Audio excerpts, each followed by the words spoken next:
This psychological loop, this curiosity, is often the first step to regret.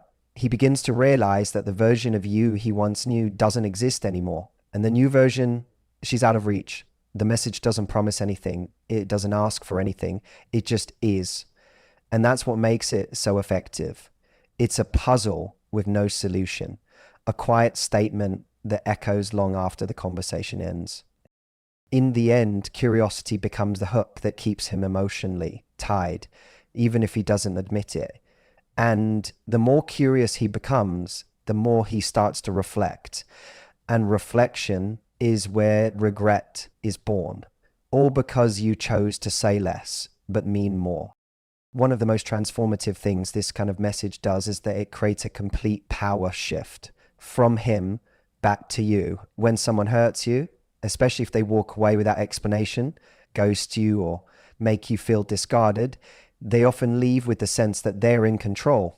They believe they have the emotional upper hand simply because they made the decision to leave. In their mind, they're the one who dictated the terms of the ending, and you're the one left to pick up the pieces. And unfortunately, that belief is often reinforced by how people respond, chasing, pleading, over-texting, or trying to reopen the connection for answers or closure.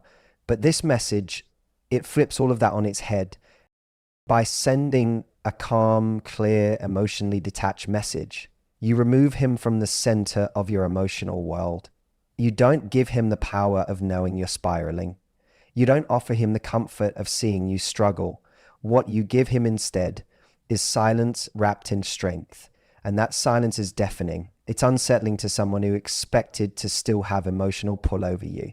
What this message does is realign the dynamic subtly, but powerfully. You go from being the one who was left to the one who walked away with self-respect. And that shift doesn't go unnoticed. It's important to understand that emotional power doesn't come from controlling others. It comes from controlling yourself. And this message radiates emotional self-control. It says, I've thought about everything, I've processed the pain, and I'm no longer interested in carrying this weight. That's not weakness, that's mastery. And when someone expects you to lash out or fall apart or beg them to care, and instead you show up with grace and finality, it stings, because it reminds them that they don't get to have the last emotional word. It shows them that your healing wasn't dependent on them apologizing, fixing it, or even understanding what they did wrong. You've reclaimed the narrative. The dynamic flips when he realizes he's the one now wondering, he's the one rereading the message, questioning the tone, sensing the distance. The moment he feels that emotional disconnection, the power begins to shift. You're not showing up with pain, you're showing up with peace. And peace is magnetic, especially when it comes from someone who had every reason to be broken, but chose not to be. This power shift isn't about making him chase you. It's not about playing a game. It's about reminding yourself that you don't need to chase anyone. It's about resetting the energy so that you're not in a space of emotional desperation, but emotional independence. When that shift happens, it's felt deeply. He begins to realize that he no longer has control over how you feel, that he's no longer the person you're emotionally responding to. Yeah, and that realization that he's not in control anymore, that's what makes people uncomfortable. That's what wakes them up. He might not respond. He might pretend it didn't affect him, but the silence you receive in return isn't confirmation that it didn't land. It's often confirmation that it hit harder than he expected, because now he's the one thinking, he's the one processing, and you've already let go. That is the real power. That is the shift. You no longer need him to give you closure because you already gave it to yourself. And when you operate from that place of calm strength, you don't just take your power back, you redefine it completely. One of the most important and underestimated elements of the message is its tone. Calm, composed, and confidently distant. It's not about being clever, sarcastic, or emotionally raw. It's about communicating that you're no longer caught up in the emotional whirlwind he left you in. This kind of message doesn't scream for attention. It doesn't accuse. It doesn't beg.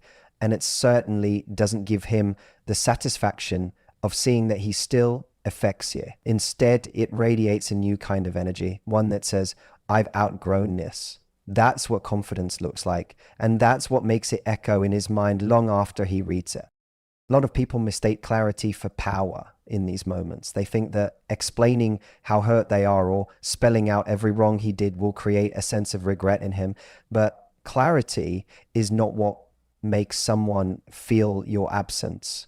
Confidence is. Not cocky confidence, not arrogance, but that quiet, unshakable energy that communicates, you no longer have access to my heart. That energy is in the tone of the message, not in what you say directly, but in what you don't have to say. The brilliance of this message lies in its subtlety. It doesn't lay your emotions bare. It doesn't try to force a reaction. It simply shows that you're grounded in yourself. You're not trying to open anything. You're not throwing blame or seeking an apology. You're not even asking for acknowledgement. You're just done peacefully. And that kind of emotional detachment is powerful because it's rare. Most people lash out. Most people try to win. But when you send something that sounds like it came from a person who has done the inner work, it shifts the conversation in his head completely. Now, he's not just reacting to a message.